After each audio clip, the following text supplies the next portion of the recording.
We are live on YouTube Live. This is what date? I'm out of Max, man. I went home today, and now I'm back at the office, and I don't feel right here. Nothing's right. I don't know what I'm supposed to say, man. This is Adam Cloninger hanging out with us for the month in review. Hello. And Neil comes out behind the curtains. Of course, and there's the phone. Good job, Chris. It's like we haven't done this before. 200 episodes in, you doing YouTube or Facebook, and still get the sound. I turned it down. I don't understand. There's two sounds on my phone. There's like the virtual sound, and then there's the phone ringing sound. And I think there's two. I turned one down. The virtual sound?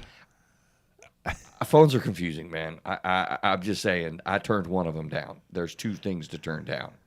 For what? Go figure. All right, now that I've lost control, this is the April month in review on YouTube Live. If you find us on this platform for the first time, we do this on 6:15 or so before we turn them live mics on for Apple Podcasts, Spotify, and all that kind of thing. I already introduced kinda Adam Cloninger, kinda Neil Robinson.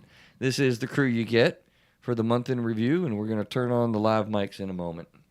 You like drinking out of Grogu there or Yoda? I think that's Yoda. That's not Yoda. Grogu.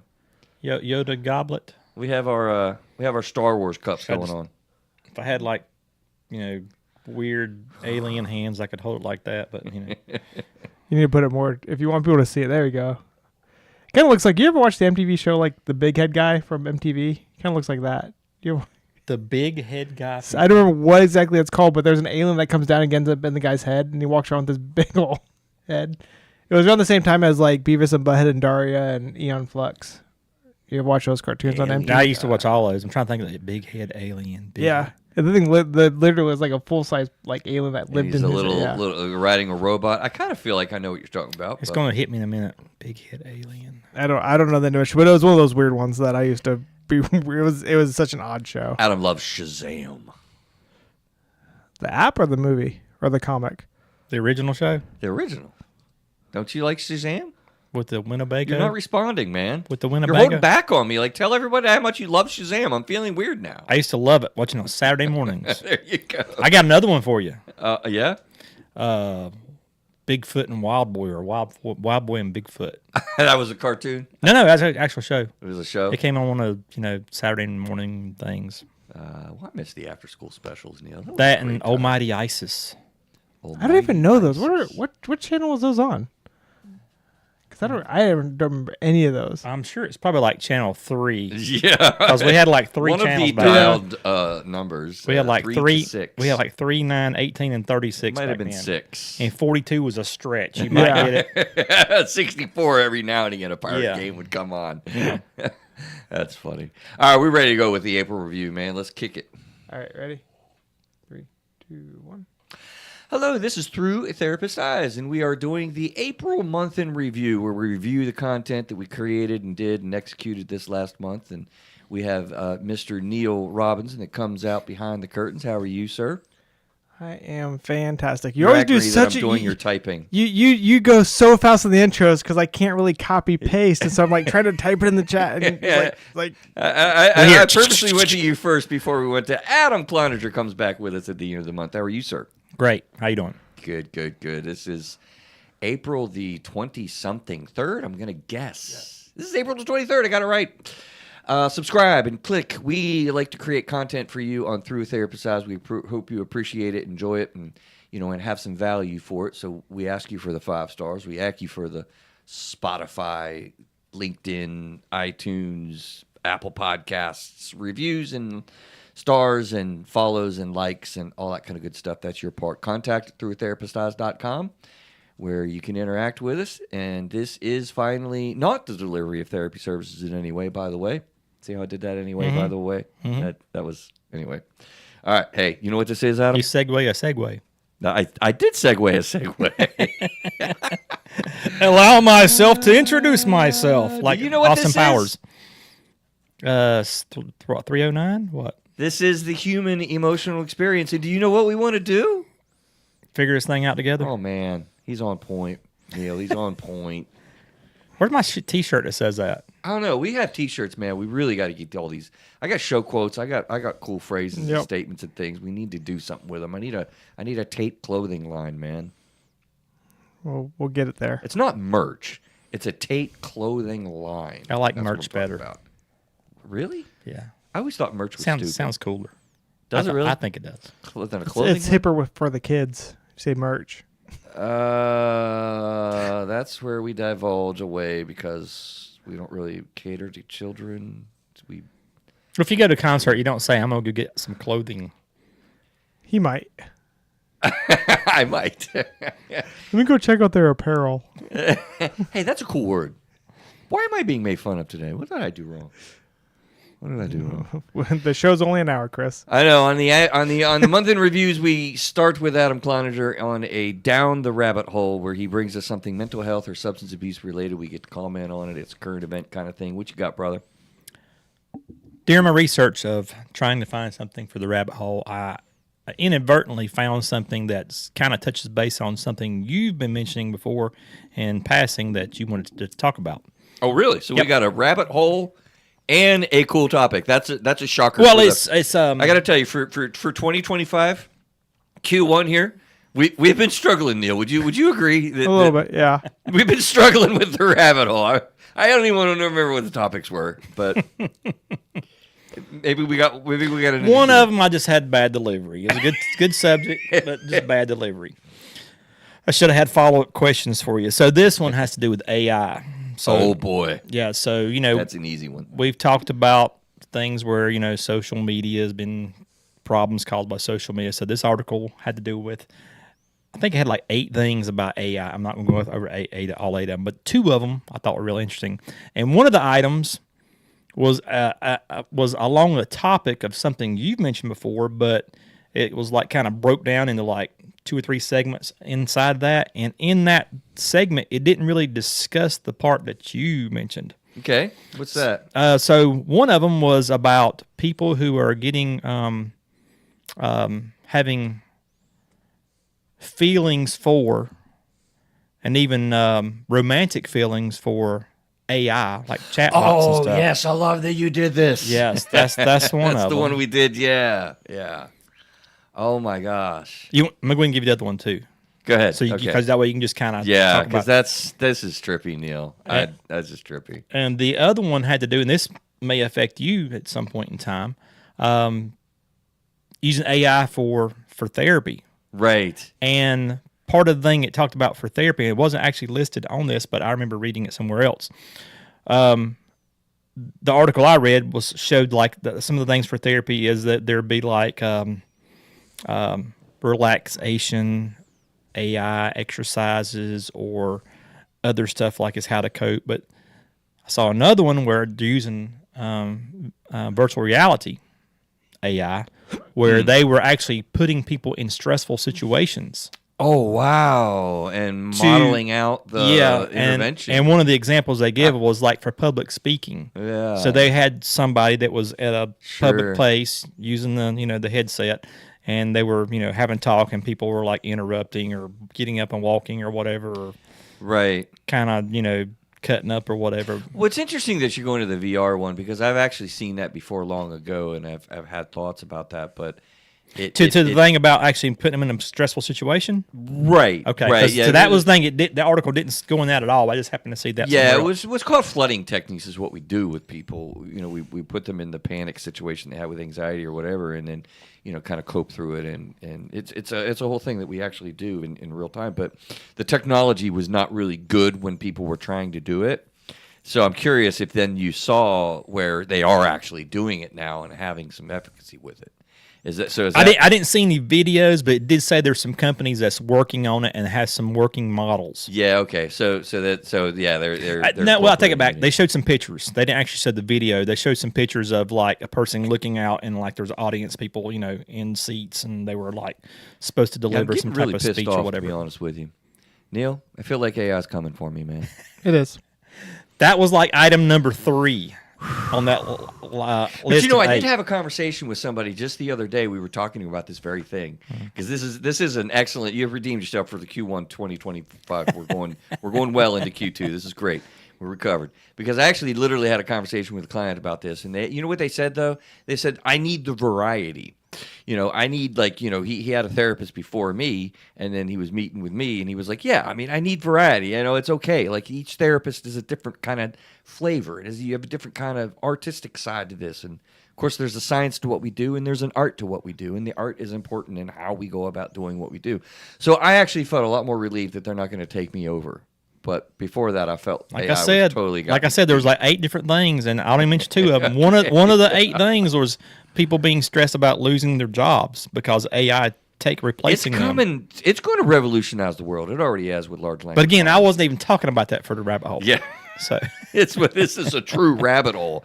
Neil, let me just tune in with your IT mind. I mean, surely you've thought about a lot of this stuff. This is really creeping me out in most recent times. My use of ChatGPT is growing. It's pretty wild. What say you? Yeah, it's a very useful tool that, depending on how things go, is going to be replacing a lot of people that don't do work well.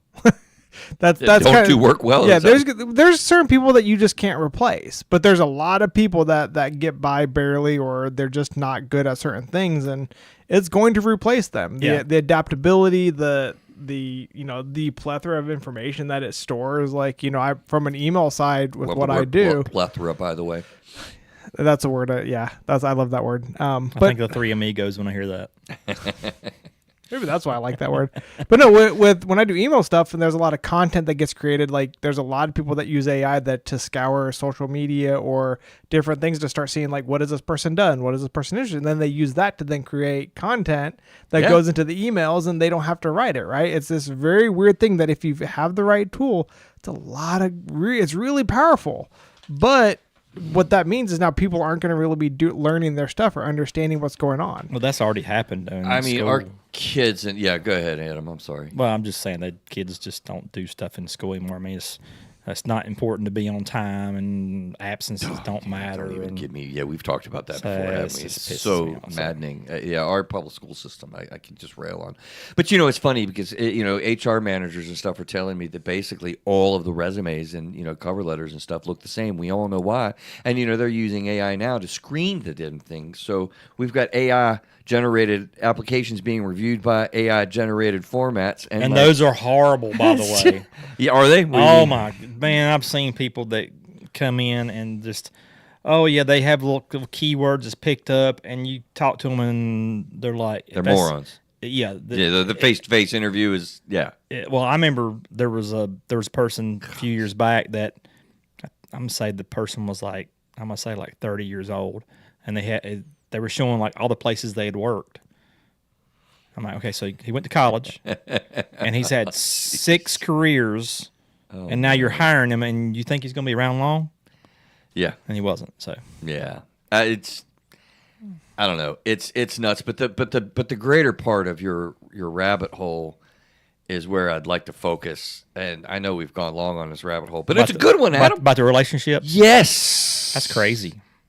There are now reports and findings, and we're picking up on how people have developed full-blown, I'm talking about full-on relationships with AI, developed and groomed over a period of time where they're consumed with this stuff and losing their emotional. I mean, it's full-on abandonment and or engulfment, emotional reactivity with an AI, not even AI with a large language model. Like, this is the next level. See, the other thing you got to think about, it's not just them, but the AI adapts to work in a way that's personalized. Yeah, that's kind of catered to them. It kind of trains into as it's working with you. It figures out what it needs to be. Yeah. Right.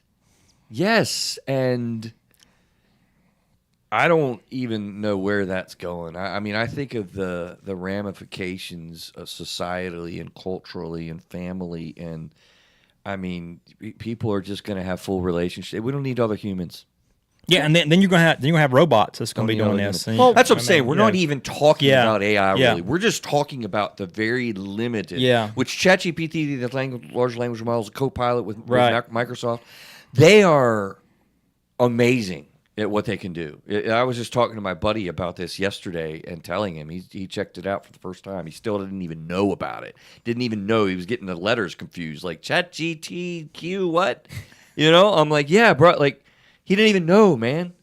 And so when we get to the AI level, forget about it. I don't know.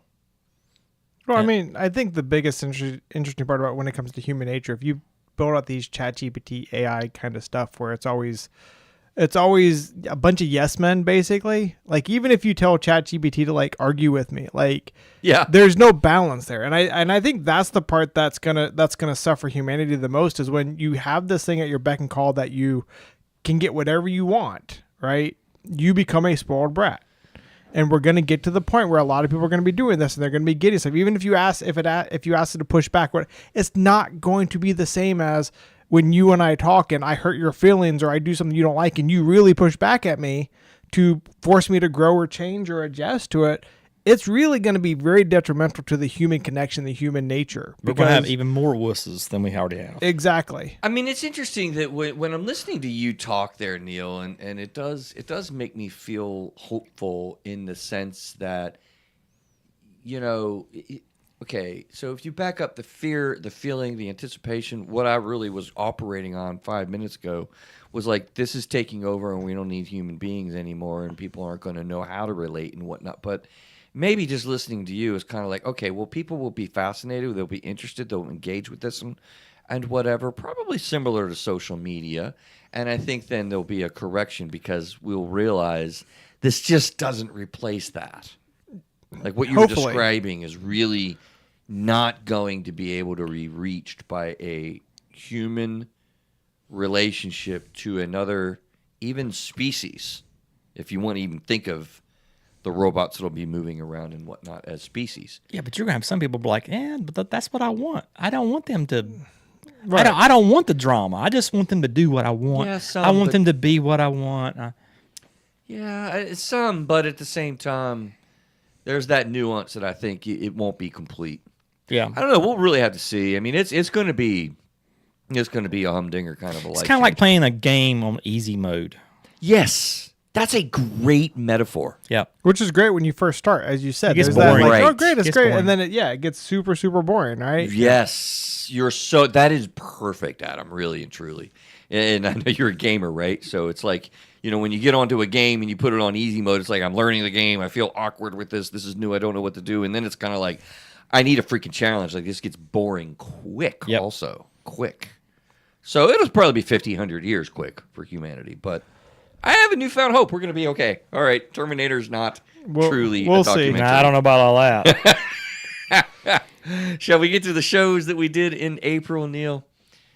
Episode 306. Don't stay stuck on what sucks, Adam. We asked the questions, what is one negative thought or situation that you keep returning to? How was staying stuck in this mindset impacted your relationships or personal growth? And then finally, what is one small step you could take today to shift your perspective? I feel like this is a very human, to speak of it like AI, a very human thing to do, getting stuck on what sucks. What do you remember from the show, Neil? Adam, what are you thinking about the topic? How do you guys see all this? What do you think about the about title and the about topic? not getting stuck on something that What sucks. sucks? First of Yeah. all, it's a cool title I created. Right? Yeah. I actually love that title. Don't get stuck on what sucks. Just saying. Crickets, man. Nobody likes it. Dang. No, I mean I That can was a rough see. crowd, man. Yeah. He talks like he's a comedian or something. Rough crowd. Rough time, rough crowd. No, I can see how that would be something that's beneficial to not get stuck on something that's a really suckish event or. Well, let's go to the first question, Adam. See, search your mind, search your memory, search your things that you've been through. What is the negative thought or situation that you keep returning to? Can you think of anything that pops off in your head? Because I'll tell you, for a long time, I share it now. The time that I found out my family was getting divorced, now it's a cool little opening for a story. When I'm doing a presentation, I'll often use that to break in and show that people definitely have rough circumstances, myself included, and and they play out. I mean, I have many indelible moments. I can remember, when I broke my arm like yesterday. My brother power slammed me, thinking we were doing power wrestling, and my arm was like a U on the table when I was a kid. Ooh. Oh, it was brutal. I remember when Ray fell out of a tree. I'm just going to leave it at that. That was like a bad day. I can remember the car wreck that I had. There are things that we return to. Can you think of stuff that you have a process where your thoughts or negative thinking pops back up? I wish I would have lost half my 401k a few years earlier when I got a divorce instead of waiting as long as I did. Oh, wow. Fair. Right. What about you, Neil? Do you have negative thought processes? All the time. Right. It's all the time. All the things that I have to get done don't get done. Do you wallow or do you move forward, right? That's always the hard part, right? It goes back to the game mode too, right? Do you like playing the same crappy challenges all the time, or do you try to conquer and move on to the next one, right?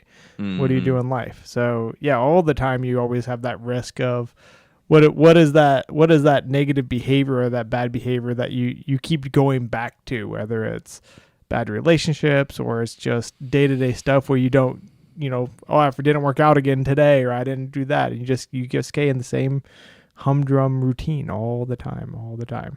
It's interesting. I didn't really think about this or talk about it when we originally did the show, but listening to you there made me think, you know what, there's two different things going on.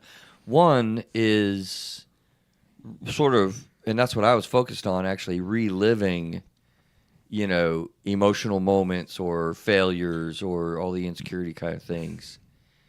But I think there's a different thing that really, there's a biological reason why we do this. Adam, I know you like kind of nature versus nurture, and, we all developed on a level playing field and moving through life with your experiences. I mean, your brain looks for all the things that will kill you and tries to prevent it, basically. Mm-hmm. Right? I mean, right. That's in essence why we get stuck on what sucks. Your brain is trying to protect you. So that's essentially why we get onto it. But Neil, you were kind of looking at some of the regrets or some of the emotional things that we endured. Yeah, and sometimes it's something that you've done in the past that triggers you to not move forward because you're there's always that thing I've heard at one point where you don't push yourself to do something or you don't feel you're worth it because of past failures, right? Those are those things that you can think about with well, I could go for that promotion, but last time I did that, they said no, and it really sucks, and my job sucks, so I'm not going to ask for the next thing, right? Or stuff like that. Or you say, well, I'll do this next week, and then you start not doing that, and you start doubting if you're even capable of it. That's the kind of stuff that that's what sucks that you get stuck on, and you have to find ways to rewire and move past it. So whether it's a previous incident that causes that's really, really bad, a trauma thing, or sometimes it's just where you keep basically shooting yourself in the foot. You keep sabotaging, that self-sabotage idea. So, quick question, Adam. Don't think about it. Just answer. Can we change our stuck thought patterns? Oh, come on. I mean, come on.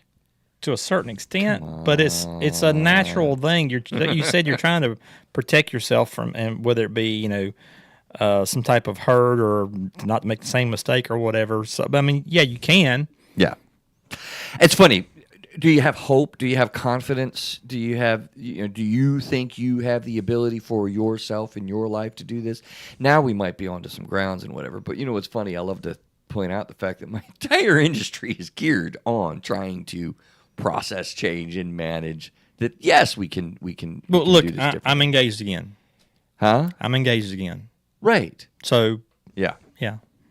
After a horrible divorce, I'm engaged. And you would have thought, I ain't never doing this again. And I did think, I'm not doing it again. Yeah. But I met a wonderful woman. I mean, Julie's pretty cool. She is pretty cool.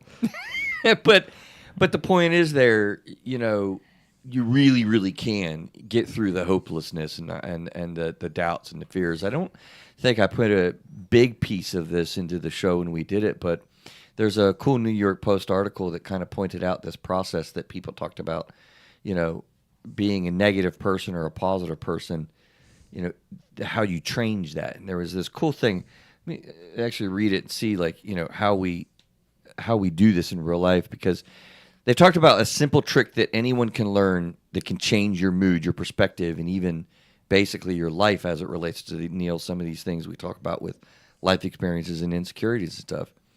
And the trick refers to practicing what we focus on while our brain is in two neurological processes, and that is activation in neurology and then installation. And so what's interesting about this is, when you're in a learning mode, you have to really be activated so that your brain will incorporate information. We've learned this in the sciences of neurology. And the way that this was described to me is Gwen Wild. I hope you're listening to this. She's awesome. She's my PESI representative. But I saw her talk live, and she's an occupational therapist. And I was fascinated because what she taught us is how they go in to help learning disabled folks learn. And so I can't speak super intelligently about what she taught because it's complicated and it's a long time ago, but I've incorporated the memory that like people are either quickly warmed up or slowly warmed up, basically. There's smarter ways to say that, but the kids that are the bump on the log at school that like get overstimulated just by being around kids and whatever, and they get all super quiet, they get very easily activated, meaning you can install things in their thinking or new information relatively quickly because they're warmed up, they're activated very, very quickly. So they have a low tolerance for activation. But kids like autistic kids and whatnot need a lot. So they don't learn anything because their brains aren't in an activated mode. They're not moving and grooving yet, right? So they would take these kids and they would work them out. I mean, they took this particularly troubled autistic kid, and one of the things that they did is he would swing in a swing and then, get activated. And so he would swing in a swing, jump off the swing, and run into the wall. And he did this like swing, swing, swing, ran into the wall, swing for like an hour or two after he did a bunch of other things. And finally, at the end of the school day, he was activated, stimulated, if you will. He was going through stimulation. He was warmed up. He was warmed up, and he learned the alphabet. Like the whole thing. It was amazing, right? So that's the kind of thing that's an interesting trick that this article talked about.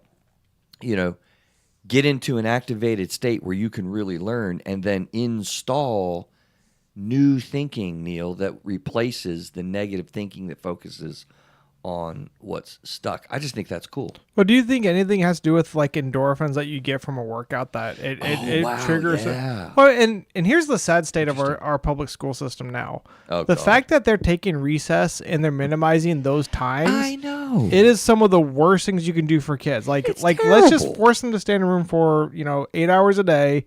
Let's not let them have a break. Let's not them get the energy out there. Like that in itself is a big thing. Like if you let them go do the endorphins, you let them go get out their nervous energy or their excitement energy. It's a really good point. That's a real. So I mean, I see that's a huge thing, right? Because if you're stuck, and you're depressed, and you have all these issues, well, yeah, go work out. You're gonna feel better about accomplishing something. Your endorphins are gonna be there, which is gonna give you a better mind state, and you're gonna be more willing because you're seeing forward progress, right? So if you're really negative, it's going to help you become more positive because you're seeing an effect. I see that with my youngest kid. When we stopped going to the gym, he's like his self-esteem dropped.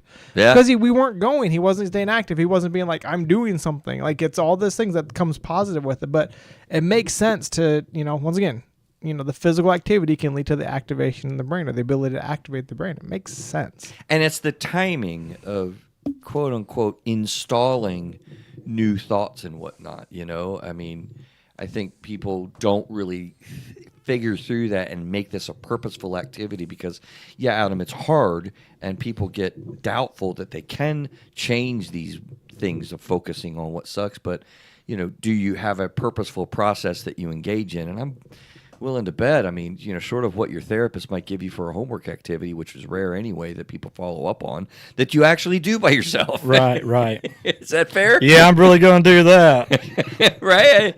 It's not Right. a purposeful process that you go through to really change your stinking thinking, they call it in Alcoholics Anonymous, for instance. You're focused on the negative. And You just repeat it over and over again until you die. That's sad but true. Unless you So I wonder if become it's aware. almost like you're distracting the mind. Oh, go further with that. That's an interesting thought. Makes sense. I mean, like you're focused on one thing, but then you do something else to distract your mind, then you're able to go do something else. And you know 'Cause what that? distract- Yeah, you know what that connects with, Adam, is we're distracting. We usually try to cope when we're stressed out with the typical quote unquote negative coping mechanisms, right? Drinking a little bit too much, buying stuff that we can't really afford, getting into physical altercations or even fighting. You know, these are things that people do to cope. But it's not activating your mind for thoughtful change about things in your life. It's a distraction. It's a distraction, and it adds problems. Obviously, you know, getting into fighting, you create more conflict in your life and whatnot. You're having hangovers on Monday after drinking too much on Sunday. I mean, that would be a bad day. It would be a bad day. That, for instance, yes. The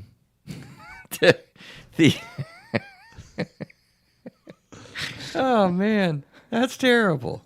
Where'd you get that idea from? You know, but from my book, it's interesting. I like to talk about the 4 things that I came down with that are 4 areas of change, right? Like valuing yourself, action points, stopping purposely to reflect on emotions. We're talking about that a little bit. But then the 4th one is focusing, focus points. Like what do you purposely focus on drives how it is that you're feeling. So I broke all the chapters down into specific spots, and it came down to 4 different areas. And this is one of the whole 4. So what do you focus on? How do you focus on it? You know, what do you learn from it? Determines if you continue to stay stuck on what sucks. Shall we go on to number 2?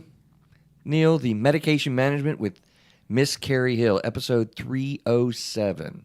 What'd you think about Carrie, man? I think Carrie's awesome. She was a whiz, man. Yeah. I've actually told one of our clients we work with, they do pharmacology seminars.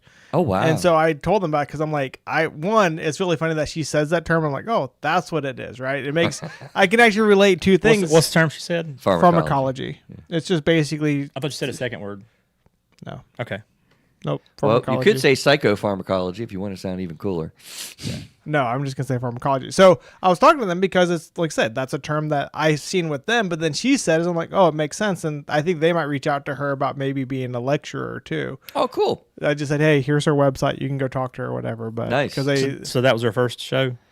I don't remember seeing. I just saw the. Yeah, that's the first show that she's had with us, and she's smart as a whip. And John was hilarious because they really geeked out around the medication and the processes. Like it was the stuff she was rattling out, everything from generation 1 to wherever. Like she's sharp as a tack. Gen It was 5. great to have her on the show. I think I saw those little shorts where her and John were going back and forth. Yeah.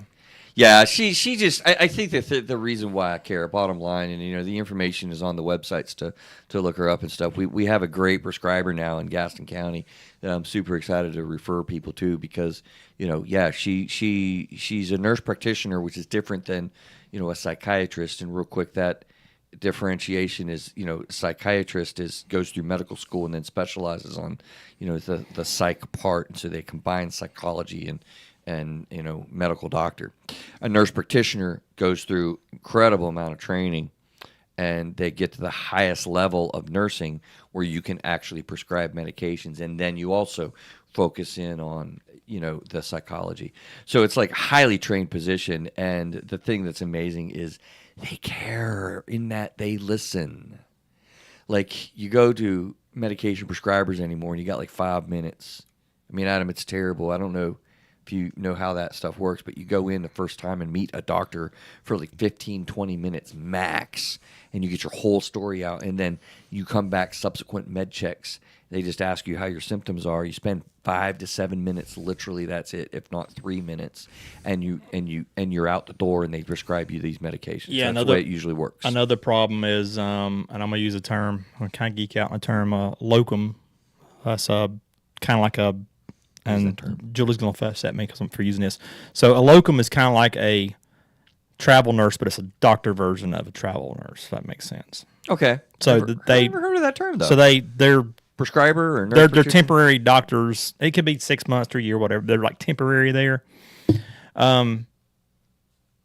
sometimes you go see a doctor, and when you come back, there's another doctor. When Right. you come back, there's another doctor. That's the way medical groups are going, And man. doctors' opinions are like anybody else's opinions. They all vary. So I just had recently, I was telling you earlier, I had a doctor that I just saw because she was locum at the place I go to. And some of the medications I've been on forever, she said, "Oh, you shouldn't be." Yeah. I'm like, okay. So she's wanting me to totally change the way I'm taking it, and it's causing problems. But Yeah. I'm getting by. Yeah. Yeah. Yeah. The big thing here is you're right. I mean, you know, the way medical groups are, I mean, prescribing has been a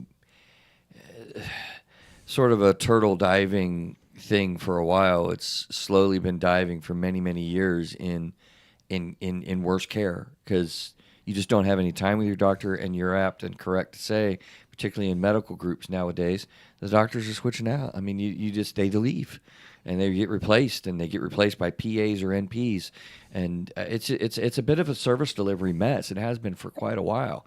So you find somebody like Carrie. I mean, that Neil, that's probably why you didn't realize some of all of that we're talking about now. We're in the weeds with why I'm so excited to have a good prescriber. Oh no, I wholeheartedly understand the fact Yeah. that you go through these things, but you can't prescribe, but you build a rapport with people. I think, to me, honestly, a general practitioner should not be allowed to basically prescribe mental health medication. I do not. To me, there's not enough time with them. You don't know someone. I mean, you've had the thing where you have people come in and they're bipolar because you only see them on the depression. You think it's depression, right? Right. You've talked about that. So how do you expect a GP to come in and say, I get 15 minutes with the person. You're spending first 5 minutes, introducing, 5 minutes going, then 5 minutes to solve the problem.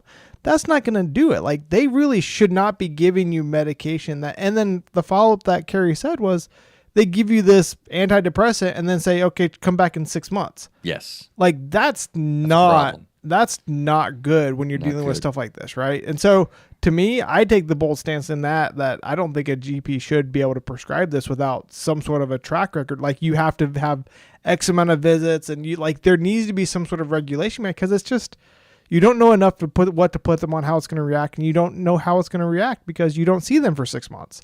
It's a really good point, and it is a bit of a debate. I mean, it's a tough thing to say general practitioners shouldn't be able to, because that's honestly, you just described a psychiatrist, Neil. I mean, that's what a psychiatrist will do from time to time. Now, they want to get more visits, so they'll see you and follow up a little bit better because they understand the psychology piece. Right. So that is a pretty big distinction, but that's like the only distinction. Yeah. I'm sorry if I'm stepping on psychiatrist's shoes here a little bit, but I mean, dang, man, that's what I see in the field. I mean, it's just been degraded to the point that we have terrible medication management services. That's dirty, rotten shame. The 3 questions that we have here, though, for this episode 307, have you ever considered how medication might play a role in your mental health treatment plan? Some people don't want to even think about that, Adam. Like, I don't want medications. You ever hear people? Oh, yeah. And Well, who likes taking medications? Anyway? Yeah. What concerns or questions do you have about starting or managing psychiatric medications, and how do you currently monitor or assess the effectiveness of any mental health treatments you're undergoing? So I think those are really, questions to get you to be thoughtful about. What are the fears? How do you imagine this? Why are you avoiding it? I'll tell you solidly where I have landed over the years is that, I've said 1,000 times to help people that are in therapy, because, we can't prescribe. We're just the therapy people, and they go to prescribers to prescribe, Zoloft, Prozac, Paxil, there's Depakote, so many different medications that we use. Well, it's definitely, thank goodness, in 2025 and for a while now, we have technology that gives us some aid with mental health diagnoses. That's what they are. They're a tool to manage them, but they're not a solution. Sadly, people go, particularly, Neil, to GPs, and they don't want to go to therapy. They don't want to deal with the embarrassment. They don't want to deal with the shame. And so they tell them, hey, I'm a little depressed, and they'll give them this pill or whatever, pop it, and never see them for 6 months. It's bad delivery service, but it's safer, and they're more likely to do that because they don't want to go through all the embarrassment and shame of dealing with the mental health world. But but then when you're left with is you can't look at this as a solution. It's okay, because what's going to happen is GP's going to go say, "I'll be right back," and they're going to go into their office. ChatGPT. And they're going to chat GPT. Oh, man. And they're going to get a diagnosis, and they're coming back and say, "This is what we're going to do." That that happens. Adam. Oh, yeah, I know. Know that happens, I don't you? guarantee that happens. Yeah, What I medication guarantee should I that prescribe happens. for this issue? Yeah, I guarantee it happens. That's scary. You're so on point. I bet you it happens with therapists, too. You Take notes. Go over the notes. think? Next time you come in, I was thinking, we should probably do this. He's like, yeah, I can see that. I can totally see that. Sadly, I've honestly never done that. Like, I don't know. I could see that could be really, really useful Gosh. if you're trying to connect the pieces, right? If, like someone in your shoes or John's shoes, right? Because you guys have such experience. There's always those weird exceptions, right? Like if you could probably use that to find that anomaly, right? Look at these last show notes. They're not show notes. Yeah.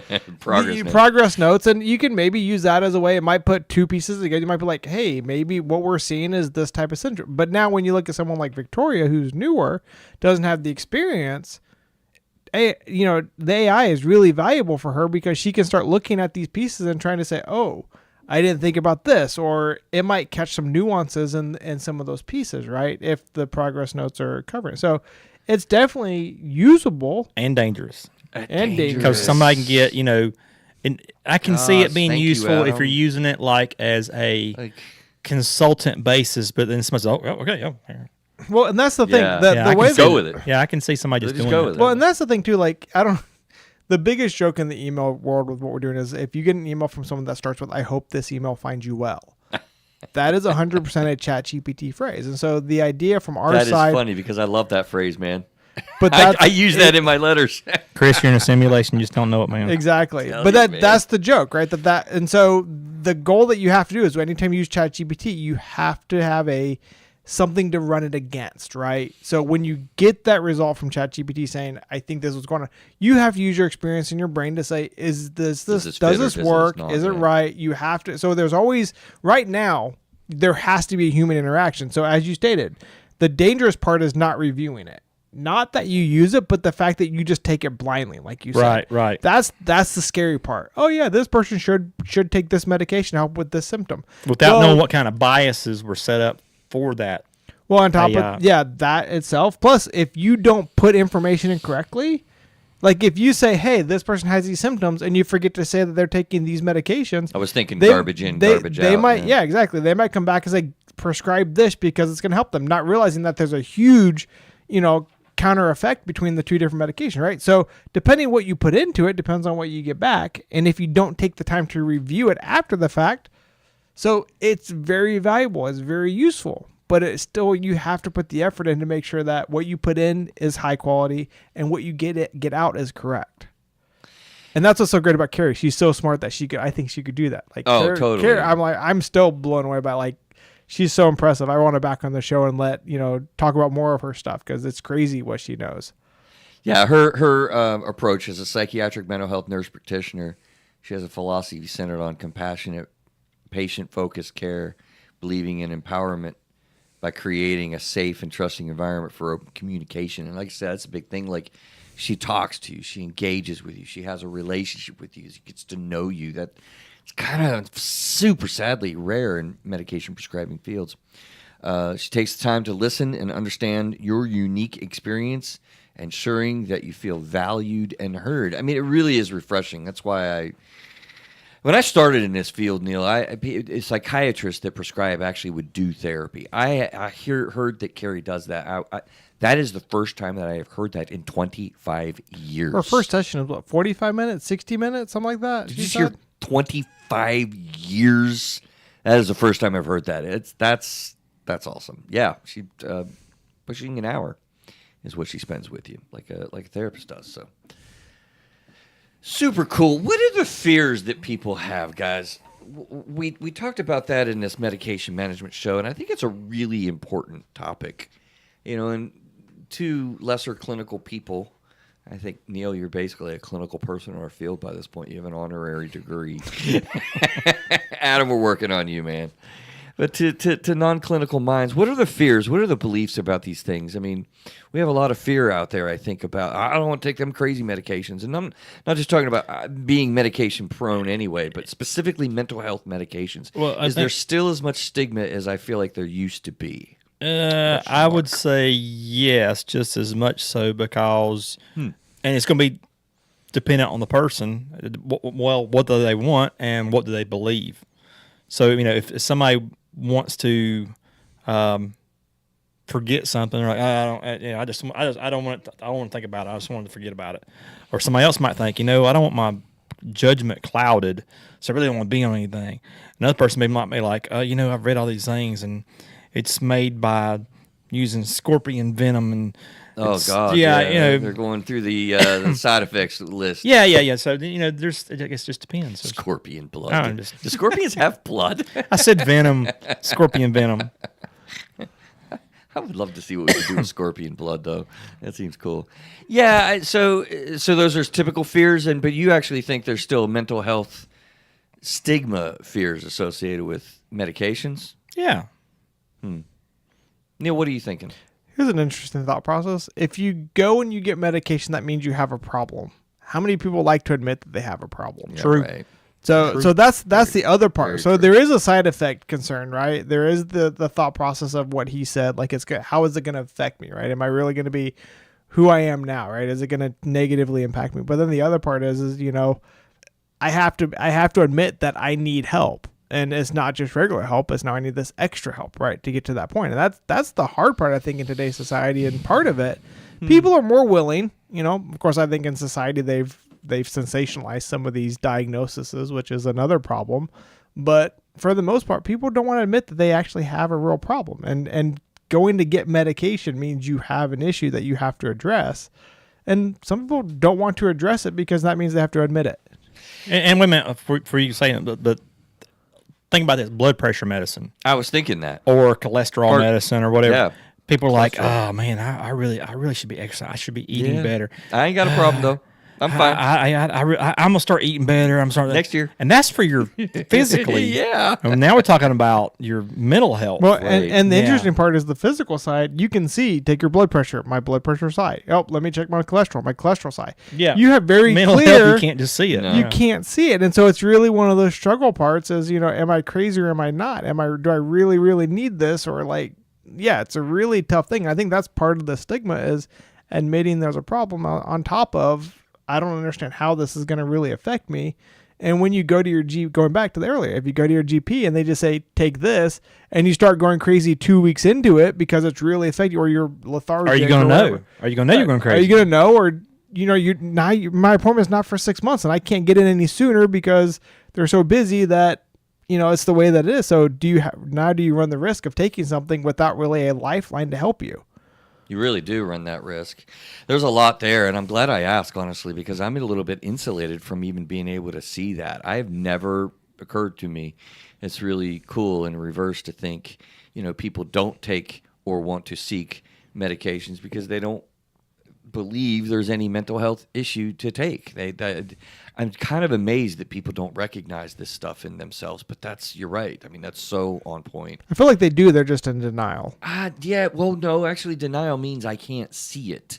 I think sometimes they might identify some things and then deny it to themselves to feel better about it. But I think, honestly, more commonly, I'm all the time kind of recorrecting people. They think they're depressed and I'm diagnosing anxiety. Like, people don't know what's going on with themselves. Right. Let me give you another nurse's perspective.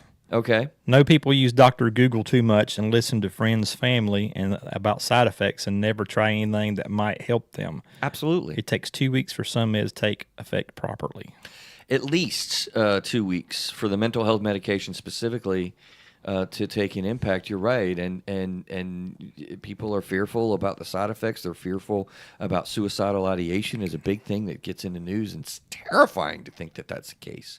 But again, the best that I've been able to ascertain is where you said, Neil, somebody has depression symptoms, both negative and overt symptoms is what we call negative symptoms, where you don't have energy and you don't have motivation and this type of thing.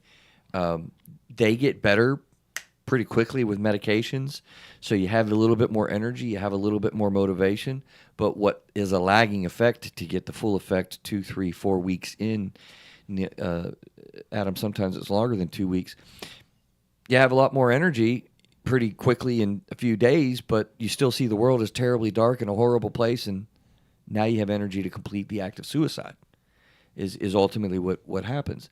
So it's, there's people are terrified. Well, and I think it goes back to what I think we've said before is like it's today's society is all about being aware of mental health without the tools and how to handle it. Right. I think that's why we have a lot of anxiety and depression, all these things that people think they have, because now there's more awareness, but they haven't built the tool set to actually help them deal with it if they actually do have it, right? And I think that's the biggest struggle is that you're aware, but you don't have the other part to say, how do I handle this, right? So I get the medication, but you're not talking to someone about how are you handling the processing, these new thought processes, this extra energy, this extra stuff, right?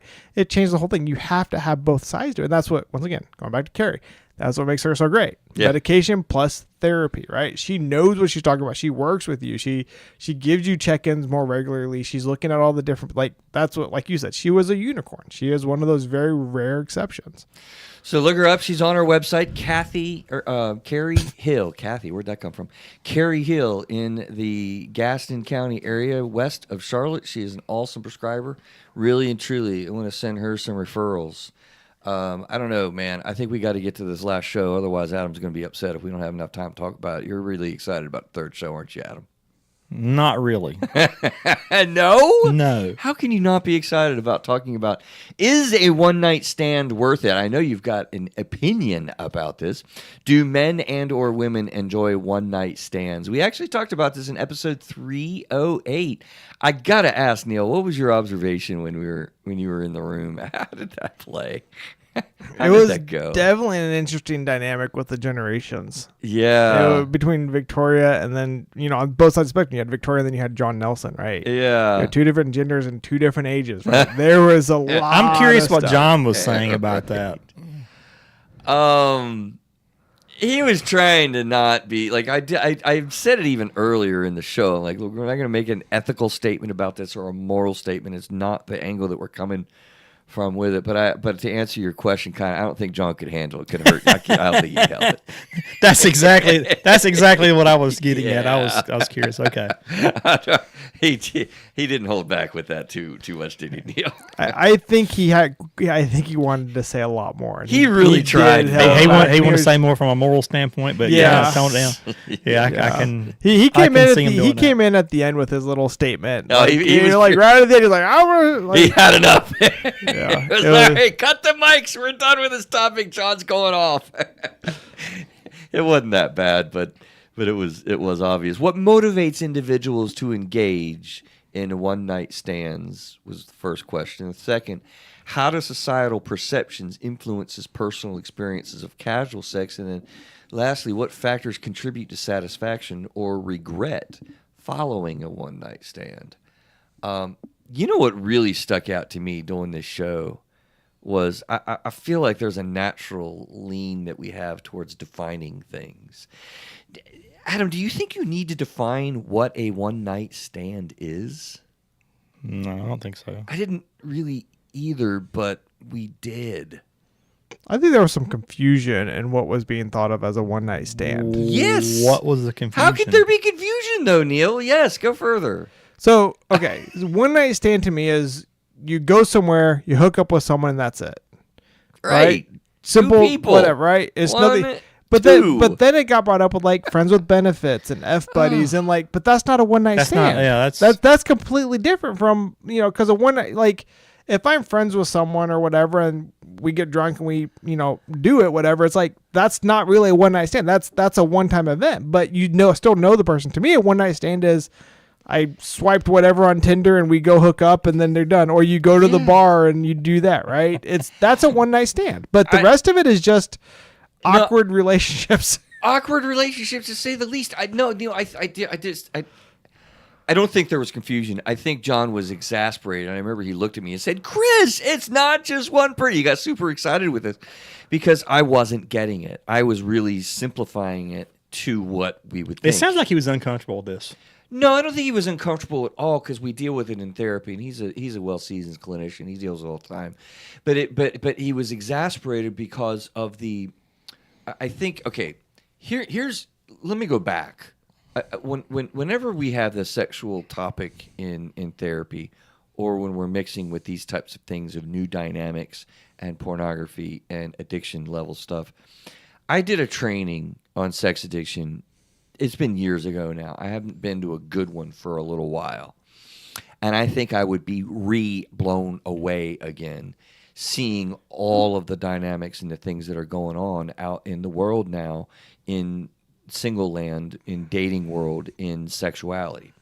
Because back then, it was starting to get to where you would use the Wii console. You remember the Wii? Mm-hmm. They would have, equipment for men and equipment for women that you would just meet people online and execute this sort of stimulation. And now they have AI porn. And now they have AI doing it, for sure. Like, this is personified. So I think, Neil, there wasn't confusion. What John was really getting at is there isn't just a simple one-night stand theme anymore. There's thruples. There's swinging. There's open relationships. There's stuff that you do online. There isn't a That's really not clear... new. That's not new stuff. No, that's not new stuff. Well, new as in 15, 20 years new, yes. No. What do you mean, no? You don't think there were swingers in the 60s and 70s and stuff like that? I remember Go-Go Girls in the sign and asking my dad one day in the drive, man, what is the Go-Go Girls, Dad? So, yes, I know that. The proliferation, Adam, is what I'm talking about. It is so much bigger and so much prevalent.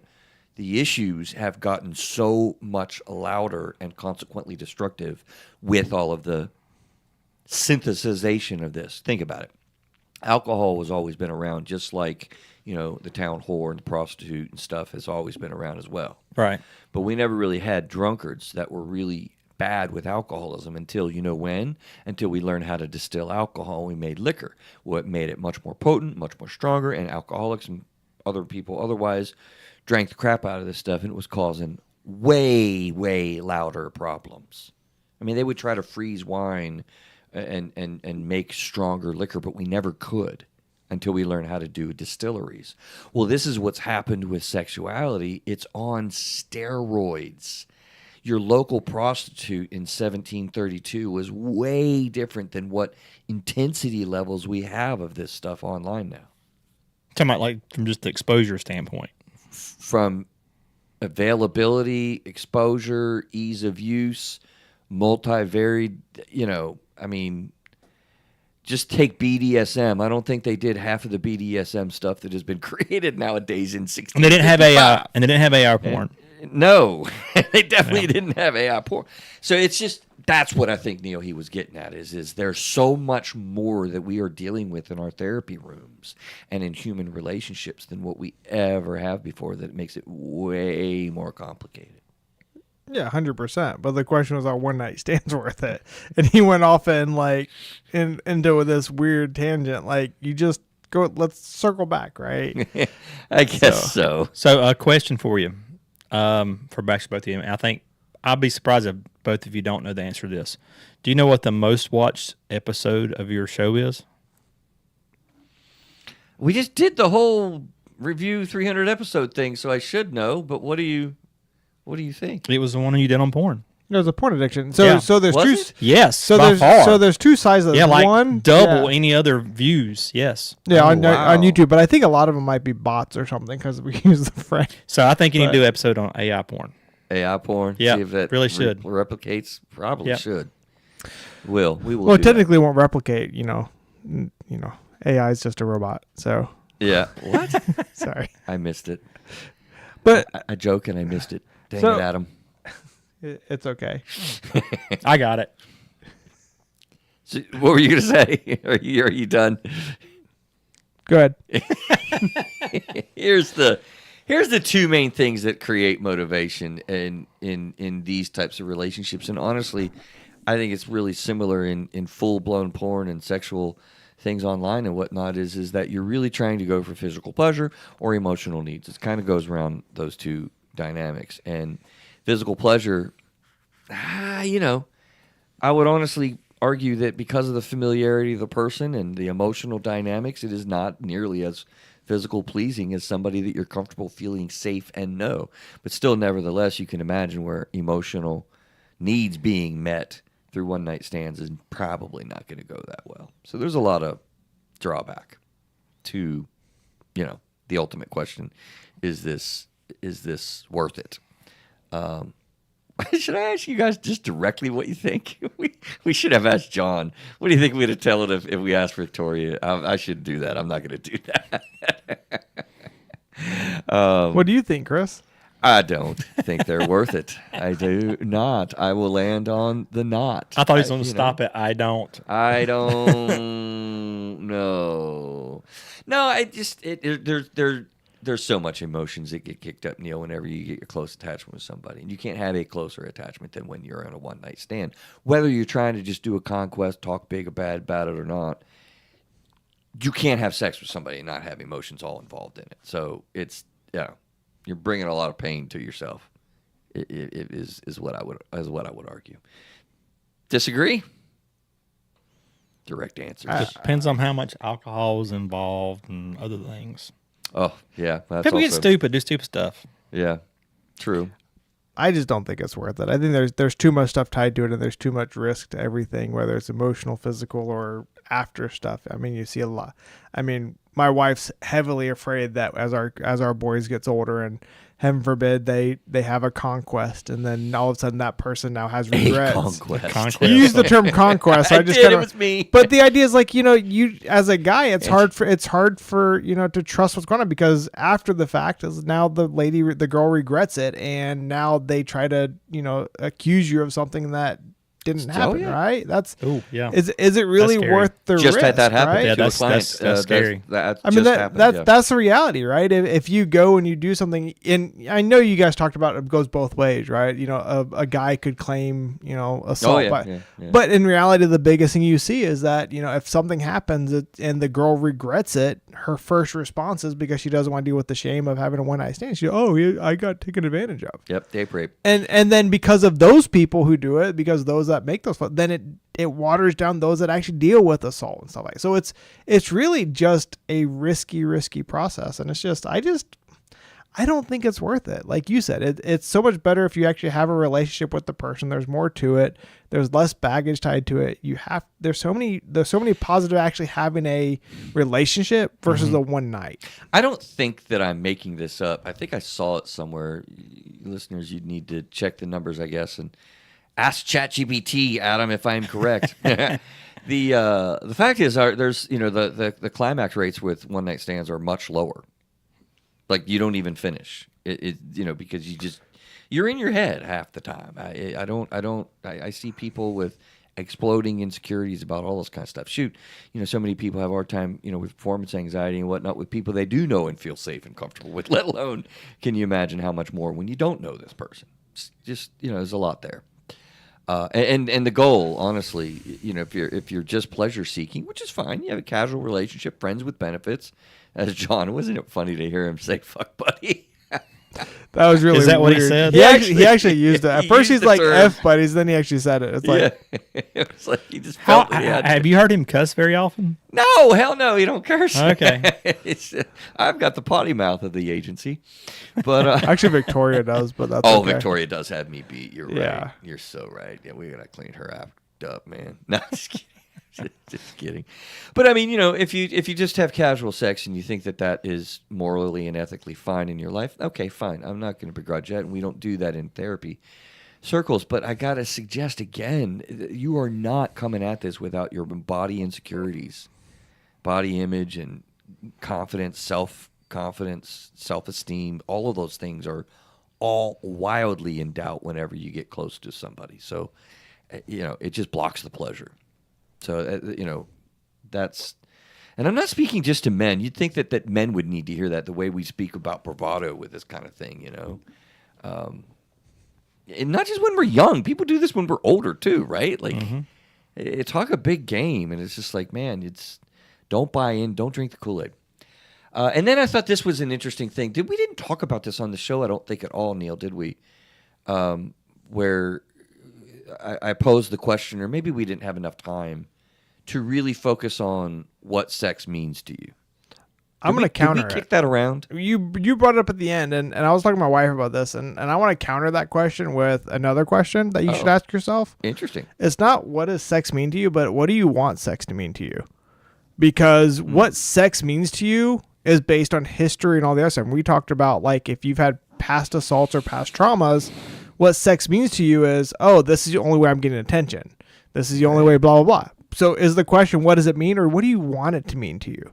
Because then that changes the whole perspective, right? If you want a close relationship and have a good experience with someone, what do you want the sex to be like? And I think that's the big shift, is like, you think about what does it mean and what do you want it to mean? Because that's where you transition to that next step. Because once again, I thought it was interesting that if you go to have one night stand and that person has baggage or trauma, you're just re-inflicting on them and not knowing what's going on. You don't even know. And so in their case, that's to them what they think that is sex, right? It's just the physical connection. It's just the physical reaction.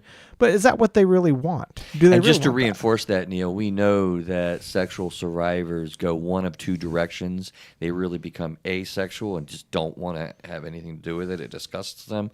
Or, they're very sexual, and promiscuity is a major issue. Yeah. Right. And to that end, you're right. Do they really want that or not? Are they just acting out, horrible, horrific traumas that they've... It's like the alcoholic kids who either they go completely sober, like don't touch it, or they follow in the same footsteps, right? Mm-hmm. Rarely do you find that middle ground unless they've either one, genetically there's some anomaly, or they've taken the time to actually adjust and address their problems, right? I think it's a good additional question, Neil, for sure. Like I love the addition to that, but I mean, the thing here that really is, I think, highlighting when you're asking that question, what does sex mean to me? It naturally leads what do you not want it to be, and then what do you want it to be? Because I think a lot of times people can't really answer that question. They really struggle because they haven't really thought about it. It's just a natural thing that you do. You get people's attention, or this is just the natural step. You've been texting with somebody, you hug them and you kiss them on the first date. That's just what it is. I don't think people process it, to be honest with you, quite as much. Right. So you also had a thought that I wanted to add when we turned the mics off. Do you remember what that was? Yeah. So you do? Okay, yeah. awesome. Yeah, the other part that, because my wife brought this up too the other day, is like they were doing some research based on like marriage rates or successful marriages, and they found that people who have multiple partners, like more than 5, they tend to have either a lower marriage rate or a less successful marriage rate, right? Yeah, higher divorce rate with people that have had 5 or more partners. Or lack of marriage. I think there's actually even a lower marriage rate on top of that. So not only divorces, not getting married, or getting divorced more commonly. If you have a quote-unquote body count, that's what we call it. Right. You used to call it a head count or body count. Your number of partners being above 5. Yeah, that's one of those kind of things that there, and there's still, once again, you have to look at the studies and the variables, but that is one of those things that's starting to see some commonalities, right? As you get those things up there, it's like, there's a lot of stuff when it comes to the more the body count, and then you try to settle. There's a lot of, do you have, like, I think we talked about self-esteem, right?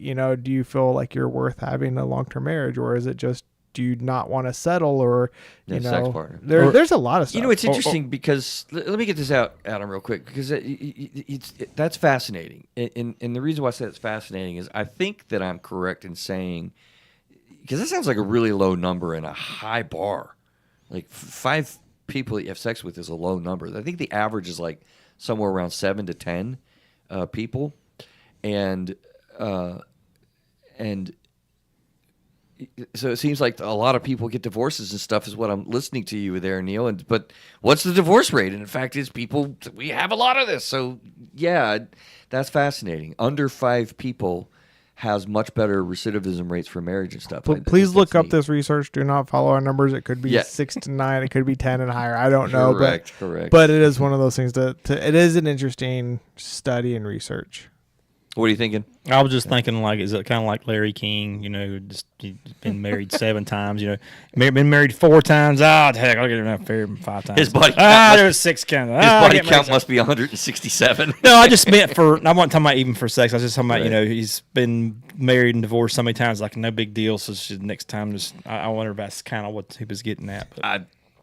Probably. I think it's like something like a 50% rate if the first one, and the second time you have like a 60% chance of getting divorced. I don't know what Larry King's chances of his next divorce are, probably like 97.5%. Here's a factor to think about. Numbers are skewed because people lie.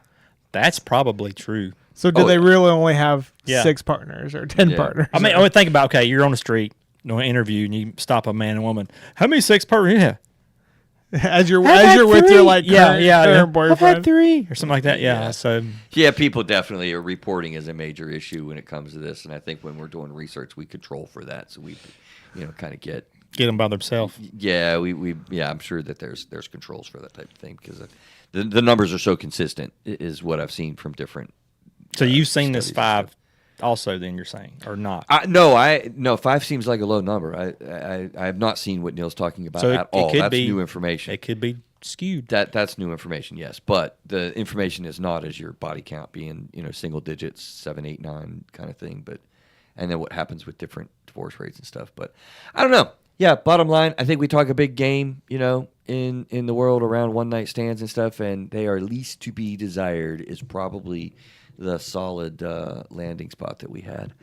I think it's about time to get out of here for the month in review. Closing thoughts, comments. I think that we had a little disorganized show plan this last month. Maybe we'll try to tighten it up next month. It was pretty good. I mean, it was kind of all over the place, but maybe next month maybe we'll do more of a, because the previous month was really, really tight. You had like each one build on each other. So I think it's tough when we have guests, and we're actually going to start off next week. Little advertisement for the show. We have Jacob. I have a physical trainer. Now don't laugh at me. Okay, Can't you tell, guys? Don't laugh at me. And Adam, you start laughing on the inside too. I'm very insecure about this. I have a personal trainer. I know it doesn't look like it, but I do that joke all the time with my clients too. They look at me the same he way. did 30 push-ups one day. Hey, yeah, man. 35. Anyway, no. He's gonna challenge me, isn't he? I can do it, man. Jacob Hoyle is going to be hanging out with us next week, and we're going to be talking about men's health, and I don't know all the topic that's going with that, but I'm excited to have him on because he's really pretty brilliant about nutrition as well as physical health, and so, we're going to start off the month that week. So closing thoughts, Adam. It's good to have you back. We'll see you next week, I hope. I pray. I see. Next week? Next month. Yeah. Hey, you can come back next week if you want. You can hang out with Jake and I won't be here next week. You won't be here next week? No, I won't be here next week. All right. Guys, we'll get us out of here, man. I hope you enjoy the shows in April. May is just around the corner, so the May flowers will start blooming. Hope you're well. If you're not, get well.